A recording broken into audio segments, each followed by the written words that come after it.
মিডিয়ার সামনে রুদ্রর আসল মুখোশ খুলে দিল ফুলকি। হ্যাঁ বন্ধুরা, এমনটাই দেখা যাবে। বিস্তারিত জানতে ভিডিওটিতে লাইক দিয়ে সম্পূর্ণ দেখতে থাকো। গল্পের শুরুতেই দেখা যায় রুদ্র লোকেরা জালবোট দিচ্ছিল আর তাদেরকে অংশুমান ধরে বাহিরে নিয়ে যায়। বাহিরে গিয়ে অংশুমান বলতে থাকে, আপনাদের আর কোনো ভয় নেই, এরা জালবোট দিচ্ছিল, এদেরকে ধরে নিয়েছি, সুশান্ত এদেরকে নিয়ে যাও। এই বলে ওদেরকে ধরে নিয়ে যায়। আর এদিকে দেখা যাবে সবাইকে অংশুমান নিশ্চিন্তে ভাবে বোট দিতে শুরু করতে বলে। এই তখন বলে, তাহলে এদিকটা তো মিটেই গেল। আর এদিকে অংশুমান তখন বলছে, সমস্যা তো একটা হয়েছে, আজ বাহিনী এখনো আসেনি। আর তখনই রোহিত বলে, এখনো আসেনি? তাদের তো সকাল সকাল আসার কথা ছিল। আর তখন বলে, হ্যাঁ তাই তো ছিল, কিন্তু কিসের জন্য যে আসতে পারলো না বুঝতে পারছি না। এরপর দেখা যাবে কল করে। আর তখন অংশুমান কল করলে জানতে পারে যে রাস্তায় নাকি কাটা, রাস্তাটা কাটা দেখে আসতে পারছে না। খুব ভালো করে বুঝতে পারে যে কোনো একটা ষড়যন্ত্র তো চলছেই। আর তখন রোহিতকে এ কথাটা বলে। এরপর দেখা যায় সুশান্তকে অংশুমান বলতে থাকে যে এখন কি করা যায়। সুশান্ত তখন বলছে, তাহলে তো ওরা যখন আসতে পারবে না, আমাদেরকে এদিকটাও সামলাতে হবে, সব দিকটাই সামলাতে হবে।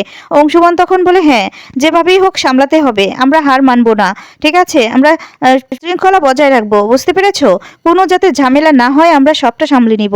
আর তখন এদিকে দেখা যায় রুদ্র বিরিয়ানি খাচ্ছিল আর শালিনী ফল খাচ্ছিল। শালিনী তখন রুদ্রকে বলছে, কি ব্যাপার বলো তো, এবার কি করবে বলো। আর তখনই রুদ্ররথ সান্যাল হেরে যাওয়ার পাত্র নয়। এদিকে রুদ্ররথ যখন খাচ্ছিল তখনই একজনের আওয়াজ পায় যে সে বাহির থেকে বলছে যে শুনলাম রুদ্ররথ সান্যাল নাকি এখানেই আছেন।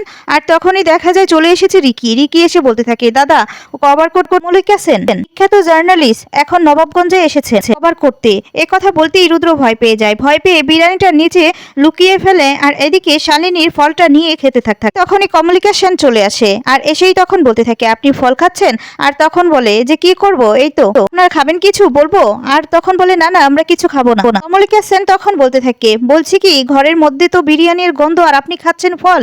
আর তখন বলে, কি করব বলুন তো, ওই ছেলেরা মানে বায়না ধরলো বিরিয়ানি খাবে, তাই ওরা বিরিয়ানি খাচ্ছে, আমি তো আর বিরিয়ানি খেতে পারি না, আমি তো সময়ই পাই না, একটু ফাঁকে ফল খেতে বসলাম। আর তখনই দেখা যায় কমলিকা সেন মিডিয়ার সামনে বলতে থাকে, আপনারা দেখতে পাচ্ছেন রুদ্ররথ সান্যাল উনি সময়ের অভাবে খেতে পারছে না, তারপরে একটু বিরতি দিয়ে উনি ফল খাচ্ছেন। এদিকে দেখা যায় অংশুমান সুশান্তকে বলতে থাকে, আমাদের হেরে গেলে চলবে না, বুঝতে পেরেছো? আমি জানি এই ব্যাপারটা বড়বাবু সমস্ত কিছুই জানেন, উনি ইচ্ছে করে আমাদেরকে এই সমস্ত ব্যাপারে কিছু বলেননি, কিন্তু আমরা কিন্তু আইনের লোক, সেটা আমাদেরকে মাথায় রাখতে হবে, বুঝতে পেরেছো? এরপর এদিকে রুদ্র আবার বিরিয়ানিটা বার করে খেতে থাকে। এরপরে ঈশিতা চলে আসে। ঈশিতা এসে বলতে থাকে, ফুলকি দাস সমস্ত কিছু বানচাল করে দিচ্ছে, এবার কিছুই মাথার উপর দিয়ে বয়ে যাচ্ছে, এবার বলো যে কি করবে, নতুন কিছু প্ল্যান করেছো? রুদ্র তখন বলে, কি হয়েছে একটু ডিটেলসে বলবে? আর তখনই ঈশিতা তেওয়ারিকে বলে, এই ডিটেলসে একটু বলো তো। আর তখনই সমস্ত কিছু বলতে থাকে যে ফুলকি দাস আমাদের বাহিনীকে মেরে পুলিশের হাতে ধরিয়ে দিয়েছে, আমরা বুট দখল করতে গিয়েছিলাম দাদা। আর তখন রুদ্র বলে, কি? শালিনী তখন বলে, কি তোমাদের মাঝখানে মানে তোমাদের কাছে কি বিপেন ছিল না? আর তখনই ঈশিতা বলে, বোকার মতো কথা বলছো কেন, এই এত লোকের মধ্যে কি তোমরা মানে আমরা বিপেন বের করবো? রুদ্র তখন বলে, চুপ করো তো তোমরা। ঈশিতা তখন রুদ্রকে বলছে, বলো এবার কি করব, এবার তো খবরে বের হয়ে যাবে যে উপকূল উন্নয়ন পার্টি জনতা উন্নয়নের পার্টির সাথে হিংসে করছে, আর সেই হিংসে আটকাচ্ছে জনতা উন্নয়ন পার্টি। তার মধ্যে কমলিকা সেন নবাবগঞ্জে চলে এসেছে কভার করতে। শুনে শালিনী তখন রুদ্রকে বলছে, একটা ড্রামা ভাবো রুদ্রদা, যেভাবে তুমি এই মানে বিরিয়ানির জায়গায় ফল খাচ্ছিলে, ঠিক সেভাবে তুমি একটা ড্রামা ভাবো। আর তখনই দেখা যায় রুদ্র তেওয়ারিকে বলছে, তেওয়ারি আমাদের দুটো পার্টি অফিস ভাঙচুর করে দাও তো। আর এক কথা শুনে কেউ বুঝতে পারে না যে রুদ্র কি করতে চায়। রুদ্র তখন বলে, যাতে আমরা বলতে পারি যে জনতা উন্নয়ন পার্টি এসে আমাদের এই সমস্ত ভেঙে দিয়েছে। তেওয়ারি তখন বলে, দুটো অফিস ভেঙে দিবেন তাই? এই তো মানে ভোটের আগে সাজানো হলো। রুদ্র তখন রেগে যায় আর বলে, মারবো এক থাপড়, তুমি বুঝাবে আমাকে কি করতে হবে, কোনটা বড়, ভোটে জেতাটা বড় নাকি পার্টি অফিসটা বড়? তখন বলে, ভোটে জেতাটা। আর তখন বলে, যাও এটা করো। তিনি তখন বলে, এক মিনিট, পার্টি অফিস যে জনতা উন্নয়নই ভেঙেছে সেটা কি করে প্রমাণ করবে, কি করে বোঝাবে? আর তখন ঈশিতা বলে, এক্স্যাক্টলি, শালিনী ঠিক কথাই বলছে, ওরা তো পাল্টা মানে নাটকও করতে পারে। আর তখন রুদ্র বলে, ওরা যদি পাল্টা নাটক করে তাহলে আমিও এর উপরে পাল্টা নাটক করতে পারবো। রুদ্র তখন বলে, ঈশিতা আমার মাথায় ব্যান্ডেজ করে দাও, এই রিকি যা ফার্স্টার বকটা নিয়ে আয়। আর তখন বুঝতেই পারে না যে কিসের জন্য এই সমস্ত করছে। এরপর বলে, এই যে বুঝতে পারছো না তো তোমরা কি করব, আসলে আমার মাথায় ব্যান্ডেজ করে দিবে, যাতে করে ওরা বুঝতে পারে জনতা উন্নয়ন পার্টি আমাকে মাথা ফাটিয়ে দিয়েছে। শালিনী তখন বলে, বাহ ভালো আইডিয়া। এরপর ঈশিতাকে বলে, ঈশিতা আমার মাথায় ব্যান্ডেজ করে দাও তো। আর তখন রিকি বলে, ঈশিতাদের তো হাতে ব্যথা, আমি করে দেই। আর তখন বলে, না না ঈশিতাই করে দিবে, ঈশিতা এতটুকু ব্যথাতে কিছু হবে না, ঠিক আছে। এই বলে ঈশিতা তখন ব্যান্ডেজ করে দিতে থাকে। আর এদিকে শালিনী বুঝতে পারে যে ঈশিতা আর রুদ্রদের মধ্যে কোনো একটা সম্পর্ক আছে। শালিনী তখন মনে মনে ভাবতে থাকে, ঈশিতা আর রুদ্রদাকে দেখে আমার মনে হচ্ছে না যে এটা সাধারণ কোনো সম্পর্ক, আমার মনে হচ্ছে তাদের মধ্যে কিছু একটা সম্পর্ক তো আছেই, একটা টান আছে। আর তখন বলে, যাকগে যাই থাকুক, আমার উদ্দেশ্য তো ফুলকি দাসকে হারানো, আমি ওটা করতে পারলেই চলবে। এদিকে দেখা যাবে কমলিকা সেন ফুলকিকে আর সবাইকে প্রশ্ন করতে থাকে যে এতদিন ধরে তো এই বোটের মানে কাজ চলছিল, কই মাস্টারমশাইয়ের সময় তো এই সমস্ত হয়নি, এখন কেন? তখন বলে, সময় এখন পাল্টে গেছে ম্যাডাম, সমস্ত কিছুতেই অন্যায় হচ্ছে এখন। ও তখন বলে, আমার একটা কথা, যে কিছু মানুষজন অন্যায়ভাবে প্রতিবাদ করছে, উপকূল পার্টি আগের মতো মানে আগের ভাবনায় চলে না বলেই আমাদেরকে বেরিয়ে আসতে হয়েছে। মল্লিকা সেন বলে, তার মানে কি রুদ্ররোধ সান্যালের দিকে আপনারা আঙুল তুলছেন? আর তখন বলে, হ্যাঁ। কি বলে, হ্যাঁ তুলছি তো, রুদ্ররোধ সান্যাল সবাইকে ভয় দেখিয়ে জিততে চাইছে, তার লোকরা জাল ভোট দিচ্ছে, ভোট দখল করছে, আরো যে কি কি করছে সেটা আমরা বুঝতেই পারছি না। আর তখনই কমলিকা সেন বলে, আপনার মতো একজন বড় বক্সার সে যখন এই কথাটা বলছে তাহলে তো এটা ফেলে দেওয়ার মতো নয়। আর সেখানে থাকা সকলেই বলতে থাকে, রুদ্ররোধ সান্যাল হায় হায়। ঠিক তখনই দেখা যাবে রুদ্র চলে এসেছে।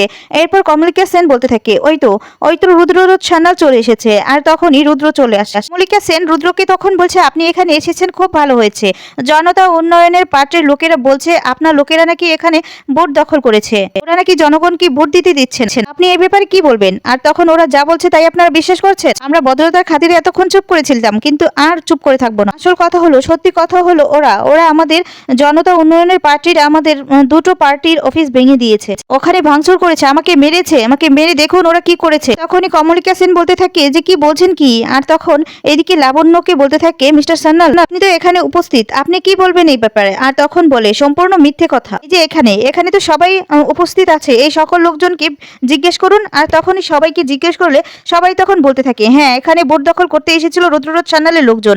আর তখনই রুদ্র বলতে থাকে, এরা তো ওদেরই লোক, ওরা তো বলবেই ওদের কথা। রুদ্রর লোকেরা তখন লোকদেরকে বলতে থাকে, কি হলো তোমরা চুপ করে আছো কেন, বলো তোমরা। আর তখন বলে, হ্যাঁ আমরা দেখেছি, আমাদের পার্টি ভেঙে দেওয়া হয়েছে। আর তখনই কি সবাই মিলে থমকে যায় আর বলতে থাকে, এটা কিছুতেই হতে পারে না, আমাদের লোকজনেরা ওদের পার্টি অফিস ভেঙে দিবে আর রুদ্ররোধ সান্যালকে মারবে, আমরা কিছুই জানতে পারবো না, এটা মিথ্যে, সম্পূর্ণ ওদের সাজানো। আর তখনই ফুলকির সন্দেহ হয়, রুদ্র ওদের পার্টির নামে আরো অনেক কথাই বলতে থাকে। ফুলকি তখন রেগে যায় আর ফুলকির মনে সন্দেহ হয় সবটাই সাজানো, আর এই যে মাথা ফেটেছে সেটাও সাজানো। ফুলকি রুদ্রর সামনে যায় আর সবার সামনে মিডিয়ার সামনে ক্ষমা চায়, বলে আমি জনতার পার্টির হয়ে ক্ষমা চাইছি।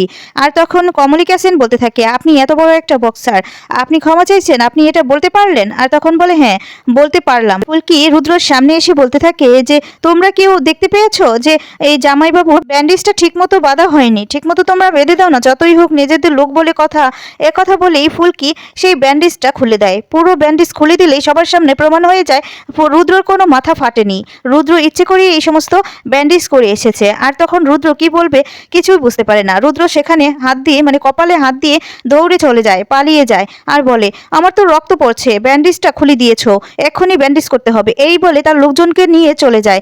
আর তখনই ফুলকি সবাইকে বলতে থাকে, আপনারা দেখেছেন, এবার আপনাদের সামনেই প্রমাণ হয়েছে, আপনারা কিছু বলার আছে আপনাদের? এটা কারা করেছে আপনারা নিশ্চয়ই খুব ভালো করে বুঝতে পেরেছেন। তো তখন একই কথা বলতে থাকে, বলে আপনারা তো দেখতেই পেরেছেন, তাহলে বাকি কথা জনগণই বলবে, আমাদের আর কিছু বলার নেই। এরপর দেখা যাবে বুম্বলদা ফুলকিকে বলছে, ফুলকি তুই তো কামাল করে দিয়েছিস রে, তুই কি করে বুঝতে পারলি যে এটা মানে একটা সাজানো একটা মিথ্যে ব্যান্ডেজ? আর তখন কামালও বলে, হ্যাঁ আমরা নিজেরাই তো বুঝতে পারিনি, আর তুমি বুঝে গেলে, তুমি কি করে বুঝলে ফুলকি? রোহিত তখন ফুলকিকে বলতে থাকে, যে ঠিক কথাই, তুমি কি করে বুঝতে পারলে? তুমি না আসলে মানে এইভাবে একটা রিস্ক নিলে, যদি এটা না হতো তাহলে কি হতো? আর তখন ফুলকি বলে, একটা রিস্ক তো নিতেই হতো না।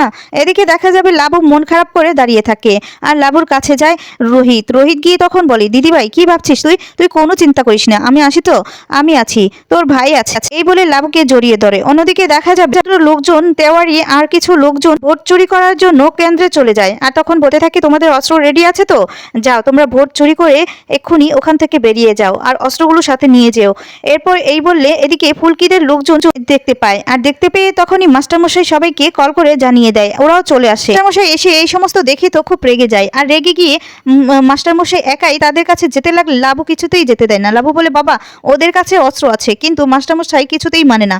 আর তখন তাদের কাছে গিয়ে বলতে থাকে, ভোট চুরি করা হচ্ছে। মাস্টারমশাই মাথার মধ্যে পিস্তল, মাথার উপর একটা মৌচাক ছিল, আর তখনই ফুলকি সেটার মধ্যে ঢিল দিয়ে দেয় আর ঢিল দিলেই মৌমাছিরা ছড়িয়ে পড়ে আর তারপরে তারা সেখান থেকে পালিয়ে চলে যায়। এদিকে সবাই তখন বলতে থাকে তোমার সত্যি সত্যি বলতে হবে তোমার বুদ্ধি আছে। এদিকে রোহিত খুব খুশি হয়ে যায়।